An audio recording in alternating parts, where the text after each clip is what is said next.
విఘ్నేశ్వర చతుర్థి నాడైతే కొబ్బరికాయ కొట్టడంతో పాటు దోసపండు నైవేద్యం పెట్టాలి.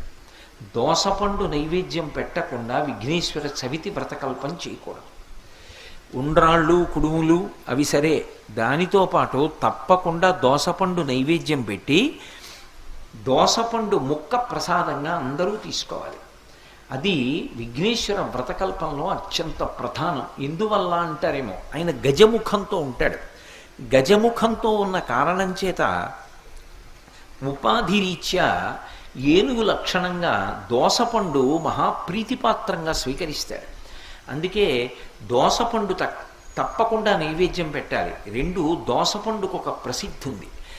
ఎప్పుడైనా సరే ఆయన బ్రహ్మజ్ఞానాన్ని పొందాడు, మోక్షం పొందాలి అని కోరిక ఉంటే దేనితో పోలిక చెప్తారంటే ఒక్క దోసపండుతోటే చెప్తారు. ఇంకా